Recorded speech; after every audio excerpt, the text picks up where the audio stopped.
Sveiki žiūrovai. Susitikom su Valdu ir Valdu dabar paklausiu tokį klausimą, labai aktualų. Nu tai, klausim. Labai aktualų ir esi kažkada Valdai prisišnekėjęs. Gali būti, nu, sakysim, visko gyvenime būna, reiškia, nu, kaip, sakysim, neklystančių tai nėra, reiškia, tai jeigu prisišnekėjau, o kur prisišnekėjau, nes šiaip paprastai tai jeigu prisišneku, paskui atsiprašau, būna ir taip, reiškia, tai. Tai teks turbūt dabar atsiprašyti.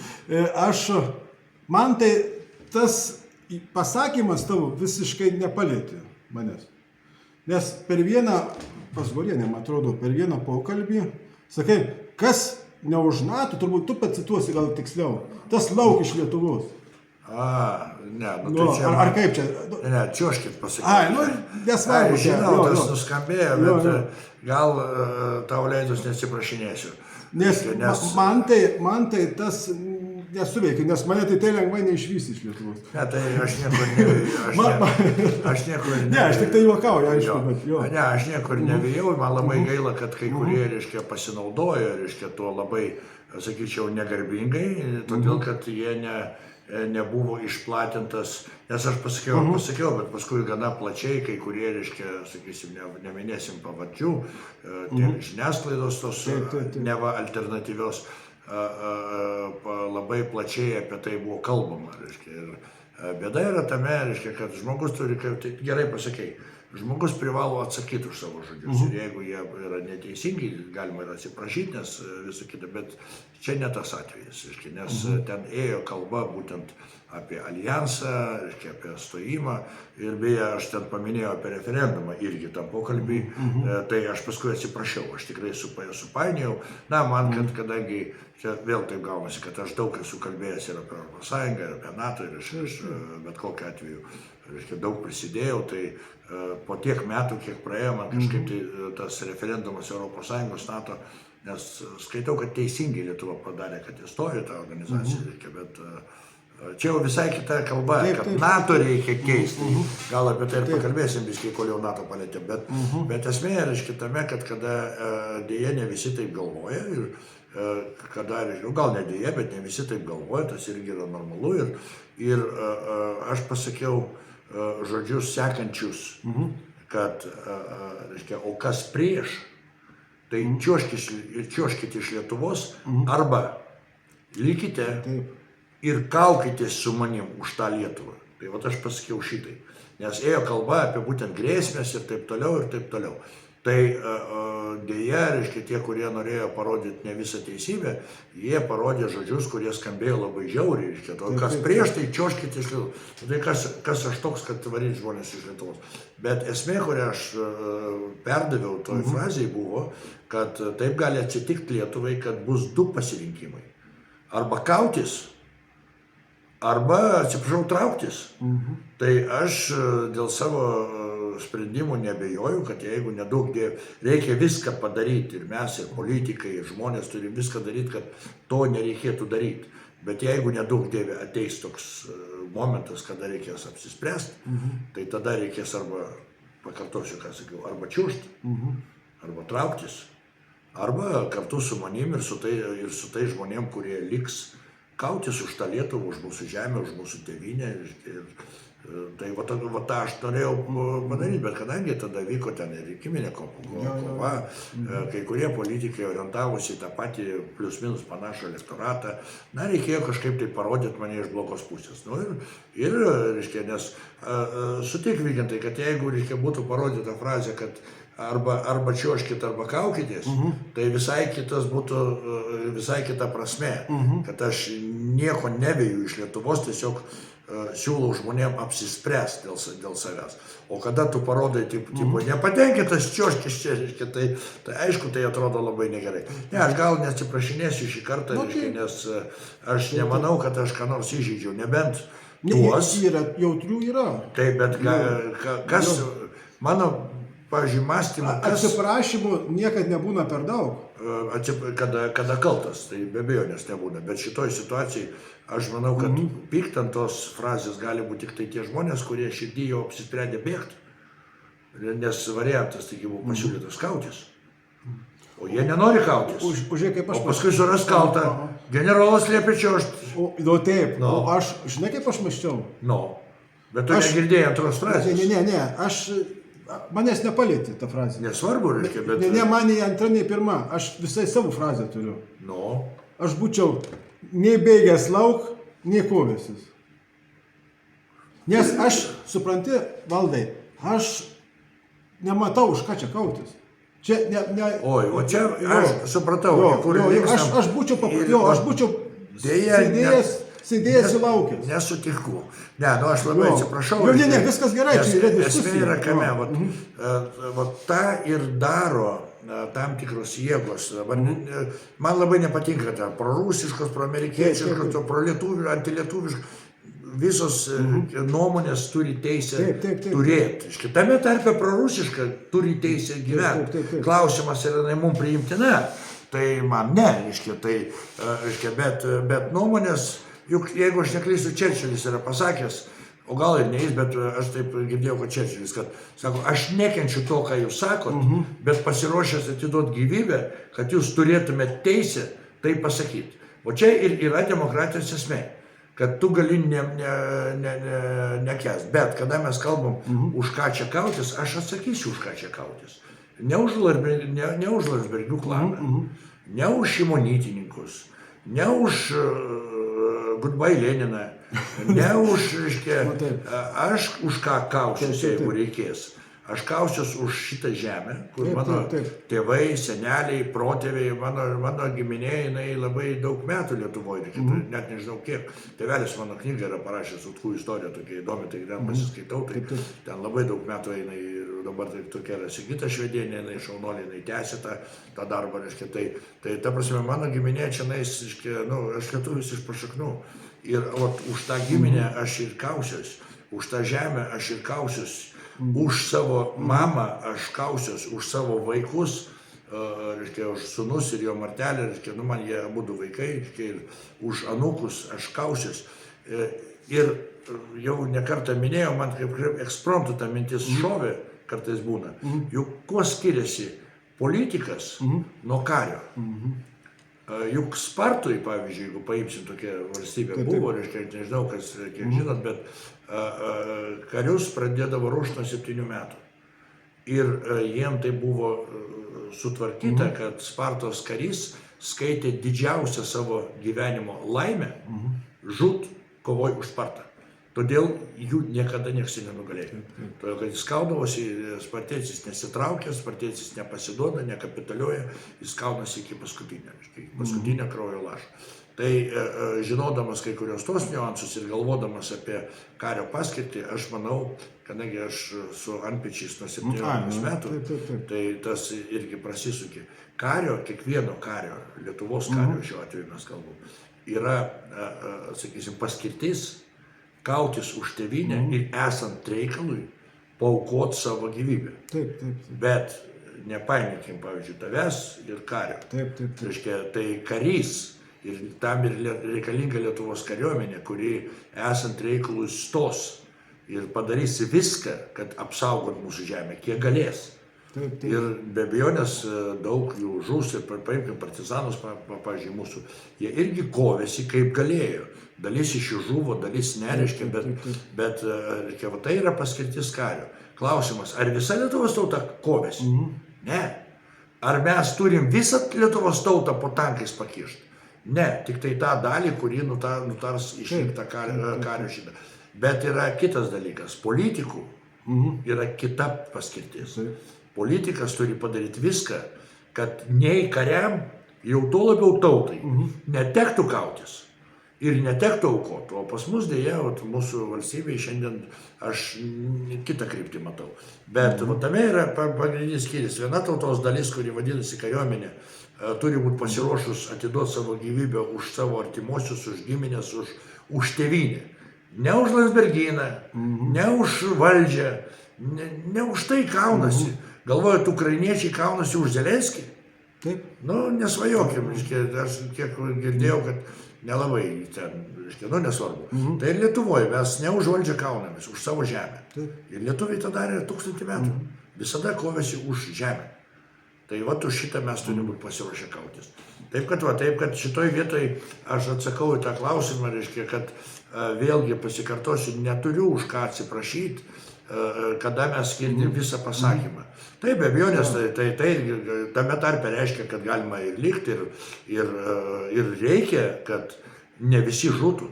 Nes žemę galima atsiimti, o tautos nepagimdysi iš naujo. Jeigu paimsim tarybinius laikus, 50 metų okupacijos. Mes jau kalbėjome apie tai, ne kartą reiškia. Tai lietuviai atsiėmė savo valstybę. Ir mes šiandien turim Lietuvą, valstybę, kurioje kol kas gyvena lietuviai. Bet jeigu toliau tokią migracinę politiką vysim, jeigu tokią demografinę politiką, tai gyvens arabai ir juodaodžiai. O ten, kas išliks iš lietuvių, tai aptarnaus. Atsiprašau, čia ekskursas. Tai va, tai Vygaudai nepykit, ir jūs nepykit, kas žiūrit, neturiu už ką atsiprašyti, nes nieko nevariau iš Lietuvos, tiesiog siūliau pagalvoti, kad prieš jūs gali taip atsitikti, kad gali tekti pasirinkti. Ir tada reikia rinktis pusę. O jeigu žmogus skaito, kad pasiūlymas kautis už tėvynę jam yra nepriimtinas, reiškia, jisai ieško kito kelio. Pavyzdžiui, Vygandas nutarė, kad jisai liks ir tas irgi kelias, ir nėra smertinas kelias. Kažkas tai pasitrauks iš Lietuvos. Ką padarė, beje, labai didelė mūsų tautiečių dalis, tiek Antro pasaulinio karo, Pirmo pasaulinio karo, dabar nepriklausomybės aušroj, tai ir ar jie yra smertini? Ne, reiškia, jie vis tiek liko lietuviai ir kažkur tai galbūt ateis laikas, kaip kai kurie iš jų sugrįžtų. Valdai, aš dabar prisišnekėjau. Kodėl? Ir aš visai per greit pasiskubinau atsakyti tą klausimą. Už ką kautis? Ne, supranti, aš šitaip dar, tu kur šnekėjai, matau, kur mintis atėjo. Neaišku, kas puls. Tai kas be pultų? Ne, supranti. Ne, jeigu puls Amerikonas, pavyzdžiui, arba Lenkas, mes nesikausim. O jeigu jau Rusas, tai jau kausim. Ne, tai va, aš sakau, neaišku. Aš gal rusais net labiau pasitikiu, negu kai Lenkais. Ne, tai grįžkim prie to viso. Ir plus, jeigu matyčiau, kad nesažiningi kariai, pavyzdžiui, tikrai prievartautų, arba ten žudytų, arba žudytų, tai aš tada tikrai, sakyčiau, labas, bet kokiu peiliuką į nors vieną aš sužeisčiau kažką. Pas mane irgi yra toks kovotojų tas dalykas, tai irgi žiūrovai atsiprašau, nes ne tai, kad grinai jau, aš ramiai žiūrėčiau aplinkybę, kas čia vyksta. Grįžkim, kol jau apie tą... Vėl mažu prisišnekėjau. Kol jau tą, kol tą temą palėtėm, jinai irgi yra labai svarbi, nes pradėkim nuo to, kad vėlgi mano privilegija šitoj vietoje yra tame, kad aš tą karą esu matęs. Taip. O dauguma žmonių, ačiū Dievui, nematė. Ir geriau būtų, kad nepamatytų, bet karas yra labai žiaurus ir stogas nuvažiuoja pas kai kurios. Ir kad pasakyt, kad normalus karys, kuris save laiko karys, jisai negrobs, neprivartaus, nežudys. Karys to nedaro, nes tai yra karys. Bet išsigimėlių pasitaiko visur. Kaip tegul neužpyksta, kaip sako čigonai, sako, ir tarp čigonų kartais pasitaiko. Tai va, čia aišku, čia humoras, bet karys yra karys ir karys to nedaro. O tas, kuris daro, jisai nevertas kario vardo. Čia viskas labai paprasta man. Nors gyvenime tai nelabai. Ir atitinkamai tie, kurie taip daro, tai jie neverti kario vardu, jie turi būti nubausti ir esant reikalui ir nužudyti ir taip toliau. Tai čia viskas teisingai šitoj vietoje, bet kaip galų gale mes, kada pakalbėjom, kaip tenais Lenkai, ten Rusai, ten dar kažkas, tai man labai gaila, kad žmonės taip ir ne visai teisingai supranta, kartais ir galbūt ne visi. Tai yra būtent, kodėl aš esu už NATO. Ir aš žinau, kad daug kas mane už tai kritikuoja, tas natėtis, pronatėtis, nes yra žmonių, kurie už NATO, yra žmonių, kurie prieš NATO, bet žmonės nepagauna pagrindinės minties, kurią aš noriu jų perduoti. Tai, kad mes esam NATO nariai, tai mus saugo iš principo ir nuo Lenkų, kurie irgi yra NATO nariai, ir nuo Rusų, kurie juk Rusija negali užpult Lietuvos. Jeigu kalbam apie Rusiją, pavyzdžiui, Rusija gali užpulti tik tai NATO. Ir dabar tos diskusijos visos, tokios juokingos atvirai kalbant, ar suveiks per tas straipsnis, ar nesuveiks per tas straipsnis, ar gins mus, ar negins. Jos antiek yra tuščios kame. Aš nežinau, ar suveiks per tas straipsnis ar ne. Ir turbūt mažai kas žino, bet penkto straipsnio esmė yra tame, kad jis yra. Taip. Nes mes nežinom ir jie nežino. Bet ko negalima pakeisti, kad negalima užpulti Lietuvos. Tai yra, jeigu bus užpultas alijansas, tai yra NATO šiuo atveju, tai bus sprendžiama, kaip NATO reaguos. O jeigu mes nebūsim NATO nariai, tai NATO ir reaguoti nereikės. Kaip dabar paimkim tą pačią Ukrainą. Sekundį, reiškia. Tai Ukraina nėra NATO valstybė. Tai labai skaudu, bet jinai nėra. Na, iš geros valios, iš demokratinio, iš užuojautos Ukrainai, NATO valstybės ir ES valstybės teikia ginkluotę. Bet jau 2 kartus ėjo kalba apie Ukrainos įsiliejimą į alijansą, kas įpareigotų NATO siųsti karius. To neįvyko. Vieną kartą NATO Vilniui pasakė ne, antrą kartą Vašingtone NATO pasakė ne ir NATO neplanuoja siųsti karių. Ar mes galim už tai kaltinti NATO? Mano manimu ne, nes Ukraina nėra NATO valstybė ir karinių ir gynybinių įsipareigojimų NATO prieš tą valstybę neturi. Lietuva yra NATO valstybė ir turi. Ir šitoj vietoj, čia gana filosofinis klausimas, bet reikia kalbėti ne apie tai, gins NATO mus ar negins, o apie tai, kad 5 straipsnis yra ir jis įpareigoja. Ir taip, ten yra tokia biški išplauta formuluotė antroji daly, bet pirmoji aiškiai pasakyta, vienos valstybės NATO užpuolimas reiškia užpuolimą visų. Tai yra, jis yra ir mano manimu, kad kol jis yra, tai mūsų pas mus dabar toks madingas toks žodis atgrasimas, toks biški juokingas, gal biški durnokas žodis, man jis nepatinka, ypatingai, kad mes atgrasysim.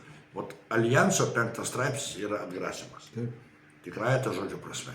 O vėlgi grįžkim prie to, kad mes turim daryti ne tai, kad šauniai kautis, o tą, kad to karo nereikėtų. Tai va, taip. Apie NATO ir apie mano, reiškia, žmonių varymą iš Lietuvos. Taip, kad va. Tai va ir mano ir prisipažinimas ir aš taip galvoju, kad viską lyg tai aiškiai išpasakojau. Dažnai tai būna, reiškia, kad tu žmogus galvoja, paskui pagalvoja. Juk žiūrėkit, žmogus yra tik tai žmogus. Nes Valdai, aš niekad iš ginklų šūvęs, aš nesu nei iš pistoleto. Tai nereikia. Aš net nemoku. Aš dar kartą sakau, kodėl man nepatinka dabartinė ta kalba, visuotinė gynyba, visi, reiškia, yra toks, reiškia, пора русская, поскольку победили. Мы смело в бой пойдем за власть советов, и как один умрем в борьбе за это. Nu, idiotizmas pilnas. Mes drąsiai eisim visi iš mūšį, už tarybų valdžią ir kaip vienas žūsim, reiškia, kovoje už šitą. Nu, tai aš nemanau, kad mes turim sakyti, kad mes drąsiai visi eisim ir visi lietuviai turi žūti. Net mes turim išsaugoti tautą, mes turim išsaugoti naciją, o tie, kam priklauso kautis, turi kautis. Tai aš, pavyzdžiui, jokio, kažkokio tai nemalonaus jausmo neturiu. Neturi visi lietuviai kautis ir neturi visi lietuviai atsigult po žemę. Tam, kad, o kam tada ta Lietuva reikalinga bus. Tai o tokie, čia viskas. O čia šitą reikia įsiklausyti. Čia toks jau kaip yra atsiprašymas, labai jūs teisingai pasakėte ant galo. Atsiprašymas ko? Ne, atsiprašymas. Tų jautriųjų. Ne, sakykim taip, reiškia. Atsiprašymą aš taip vertas ir aš tą padariau, ir kol jau sakom, kad niekada ne per daug. Tai aš esu paminėjęs apie tai, kad, reiškia, tikrai susipainėjęs ir pasakiau, kad Lietuva sprendimą priima referendumą. Tai už tai aš atsiprašiau tiesiai laidoj, beje, tiesiai laidoj. Mane Gorienė pataisė ir aš čia pat atsiprašiau. Ir po to dar kokią 10, bet už tai aš tikrai galiu nors kas antrą dieną atsiprašinėti. Reiškia, nes taip, tai buvo klaida. O apie tai, kad, reiškia, sakysim, kad žmonės turi apsispręsti, tai kas čia neteisingo? žmogus turi apsispręsti. Taip. Ir vienas turi apsispręsti, pasitraukti iš Lietuvos, kitas, o kaip jūs sakote, daleiskim išlaikyti neutralitetą, kitas turi apsispręsti, kautis už Lietuvą. Ir tai yra laisvas žmonių apsisprendimas. Ir man nepatinka, kada mes norim visiems įteikti Kalašnikovus ir visus pastatyti už. Tai yra žmogaus sprendimas. O kariai savo sprendimą padarė stodami į kariuomenę. Va taip pat. Aš dabar išmokau gyventi šią dieną. Tai aš kiekvieną dieną nuspręsčiau, ką man daryti. Vada pasitaisau sėkį. Matyčiau pagal situaciją. Taip, situacija, ne, tai taip visada, reiškia. Taigi, vėlgi priminsiu, reiškia, dabar aš iš atminties tiesiog cituoju, kai kurios dalykus, aš tikrai nemažai skaitęs, bet taip negaliu, kad nekonspektuoju niekad. Tai vėlgi tas pats Čerčilis yra pasakęs, kada jo paklausė, jūs keičiate savo pozicijas. Sako, kaipgi? Sako, keičiasi situacija, keičiasi gyvenimas, keičiasi ir pozicijos. Tai yra pakeist poziciją yra absoliučiai normalu, jeigu pasikeičia situacija. Bet kol kas šios dienos situacijai, aš nematau, beje, jokas jokais, mūsų valdžia dabar turės labai greitai kai kurie keis pozicijas. Nes Amerikos prezidentas Trumpas, jisai labai aiškiai yra įvardinęs, kad jo tikslas yra sustabdyti žudynės, sustabdyti kraujo liejimą ir kad jo tikslas yra pasiekti taiką. O pas mus dėja valdžioje dar ne visai suprato, nes mesgi kaip pas mus transatlantiniai ryšiai yra pagrindas. Tai va dabar anoj pusė Atlanto sakė stabdykit, o mūsų kai kurie valdžia dar vis tebegyvena, reiškia, kad dar yra gyvų ukrainiečių. Ir kausimės, kol nenugalėsim Rusijos mūšio lauke. Ko padaryti, kaip jau minėjom, nėra įmanoma. Taip kad teks jiems apsivertinėti, o man nereikia. Aš buvau visą laiką už taiką, tai man kaip tik keistis nereikia. Tai kažkaip tai taip. Tai šią progą reikia tikėti, kad nereiks kovoti, viskas bus gerai. Aš labai daug kviečiu. Ir tikrai tas Trumpas išpažįsta Jėzų. Ten bus didelis proveržis Ameriko. Ir aš Putiną irgi laikau tikinčiu. Ir taip normaliai. Tik jis toks tylus tikintis, o Trumpas toks protestantiškas, toks aršus, toks, žinai. Visko gali būti. Kas liečia Trumpą, tai aš esu girdėjęs iš žmonių, kurie, ir įeina į tą ratą, reiškia. Tai pradėkime nuo to, kad Trumpas visada buvo tikintis, o dabar tas pasikėsinimas, kada kulka kliudė ausį, tai jis jam dar, kaip persivertimas. Kada mes apie mane kalbėjome apie tą tikėjimą, tai jisai tiesiog įtikėjo, kad Dievas jį apsaugojo ir jis turi misiją. Bet tai dabar, kada grįžtam prie tos misijos, kada mes kalbam labai pas mus madinga, jau to išpuls, jau rytoj išpuls, tai tą, ką pasakęs yra tas pats Trumpas, nes aš apie tai 3 metus kalbu, tik tai niekas neklauso. Trumpas gal rimtesnė figūra, paklausys. Nėra Rusijoje tikslo ir būt negali, pradėti karą su Europą. Tai yra karą, juk vėl grįžkim, Rusija negali užpulti Baltijos valstybių, tik tai NATO. Ar Rusija pajėgi kariauti su NATO? Ne. Antras dalykas, jeigu dabar Trumpas pasodins, kuo aš neabejoju, prie derybų stalo, ir jeigu bus pasirašytos ugnies nutraukimo sutartys, jeigu bus įvykdyti visi reikalavimai visų pusių priimtini realūs, pradėkime nuo to, nes galima nerealus reikalavimus, pavyzdžiui, kad Rusai atiduotų Krymą. Galima keltą reikalavimą. Atiduos? Ne. Kad Rusai atiduotų okupuotas teritorijas. Galima keltą reikalavimą. Atiduos? Ne. Ir vėlgi, kaip aš sakau, man kažkaip juokinga, kada Lietuva, tokia didelė galinga valstybė, kelia reikalavimus derybom ir sako, aš pasipiktinęs, kodėl Amerika nesiunčia savo karių į tą karą. Tai atsiprašau, jeigu tu negali užtikrinti savo reikalavimų įvykdymo, tai matomai reikia palaikyti kažkurią tai iš pusių ir ypatingai nesišakot. Ne todėl, kad mūsų nuomonė nesvarbi, todėl, kad mes tai nuomonį paremti nieko neturim. Nei pinigų, nei ekonominių resursų, jau to labiau kariuomenės. Ir mes aiškinam, kaip turi. Amerika turi. Europa ir ta neturi. Amerika šiandien turi. Todėl Amerika ir kalbasi. Amerika ir sako, jeigu jūs tai, nes jie gali pasakyti, jeigu to nedarysi, aš padarysiu tą. Ir jie gali. O atsiprašau, o ką mūsų Goodbye Leninas gali pasakyti? Kad jeigu rusai nepadarys to, tai mes ir pratęskit anoje ekrano pusėje, tai ką mes? Tai ką mes?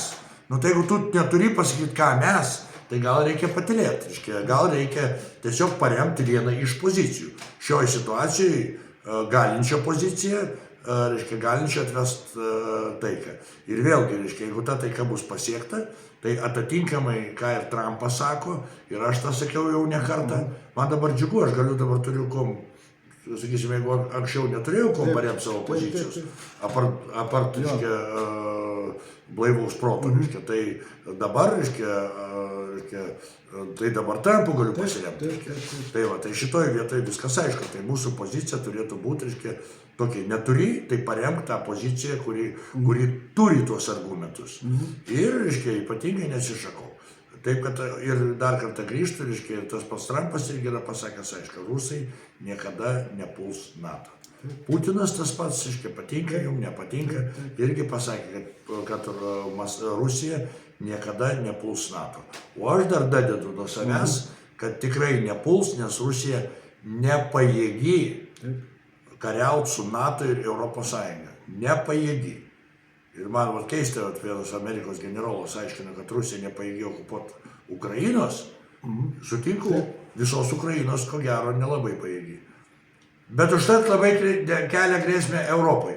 Nu tai generolė apsispręsk, nes jeigu jinai pajėgi okupuoti Europą, bet nepajėgi Ukrainos, nu tai grįžkim prie normalaus proto, prie sąmoningo vertinimo, prie programinio vertinimo ir žiūrėkim, kur mūsų grėsmės yra, kaip jas reikia atremti, ar mums su kaimynais reikia lotis ir tuo labiau, kada ta pati Amerika jau, na žiūrėkit, Trumpas jau aiškiai pasakė, kad su Putinu susitarė apie vizitus, tai reiškia Trumpas bus Maskvoje, o Putinas bus Amerikoje. Ir tą teismo sprendimą, į kurią vietą reikia sėdėti, kad kaip galvoja, Trumpas atvyks, atsiprašau, Putinas atvyks į Maskvą ir jam Amerikoje antrakius uždės. Nu, patys pagalvokit, tai ko tas sprendimas vertas. O dabar Trumpas atvažiuos į Maskvą prademonstruos savo visą pripažinimą ir dabar jau nelabai girdisi, kad Rusija agresorius. Nors aš sakau... Ne, agresorius jau. Ne, jie agresorius pagal mane.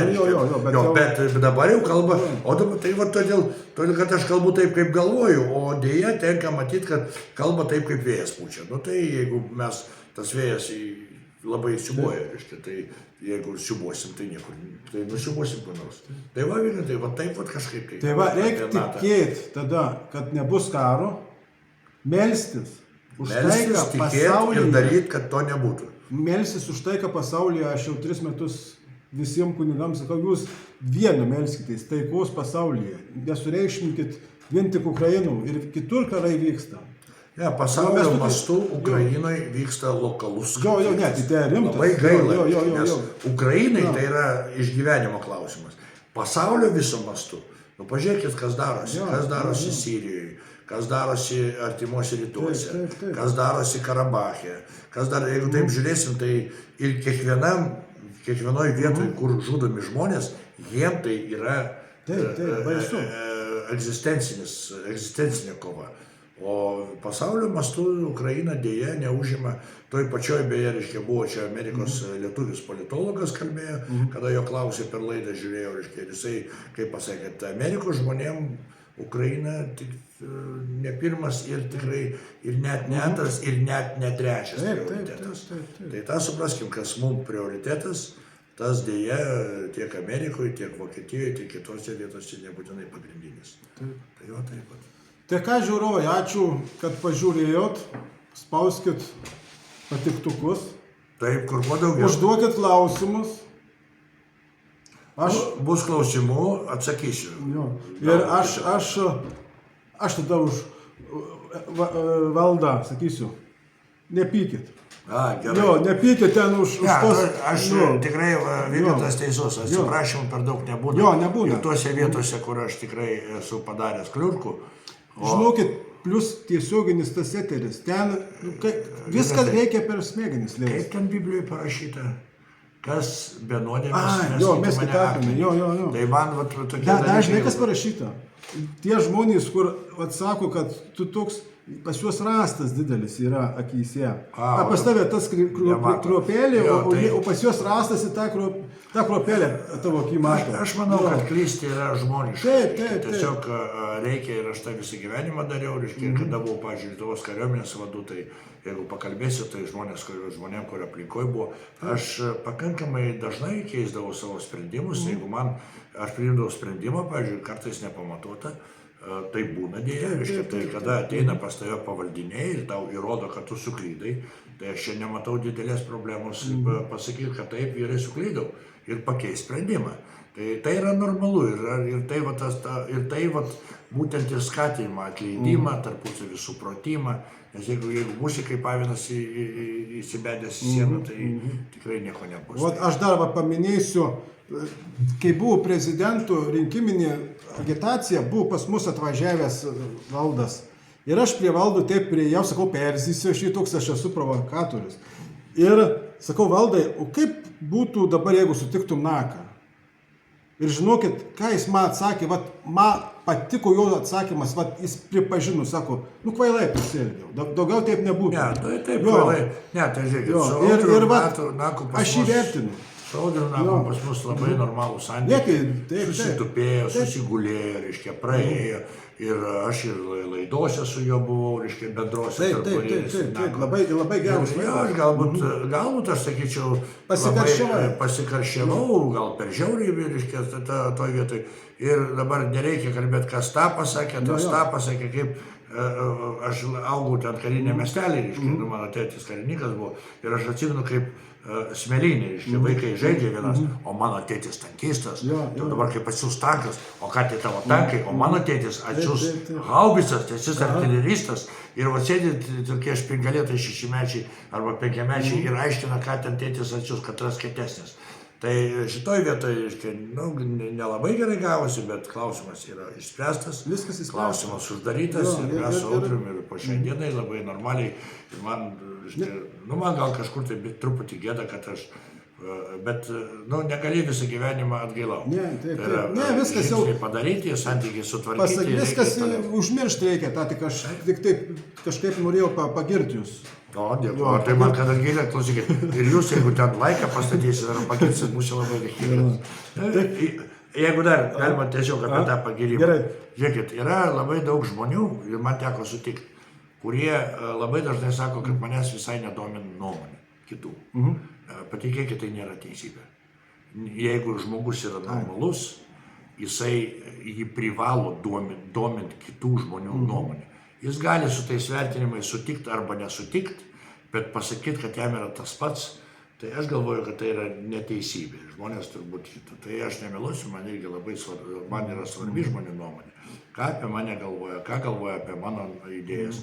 Ir tie, kurie paremia, tai aš labai didžiuojuosi ir labai dėkingas. Tie, kurie kritikuoja, aš irgi esu dėkingas, bet aš labai dėkingas, kada aš gaunu pagrįstą argumentais kritiką. Ir realiai, kas man visai nepatinka, aš žinau kaip kitiem, kada yra tiesiog mėtomas kokios nors etiketės, kažkas klijuojama, ten kalbama. Tai yra, kada tu neturi argumentų, tai aš bent sakau, prisičiosiu į šulnį. Neturiu, iš šulnį prisičiosiu. Tai tokie, reiškia, aišku, savaime, reiškia. Bet nepasakysiu, kad reakcija neiškyla, kada tokios kaip, aišku, irgi savaime, aišku, nebuvojas, kad tokie žmonės yra. Taip, kad rašykit, kaip Vygantas ir pasiūlė, rašykit, klauskit, reiškia, gal dar bus galimybių susitikti ir Vygantas iš akių, kol atvažiuos. Tai ką, sudėjau iki pasimatymo. Sudėjau.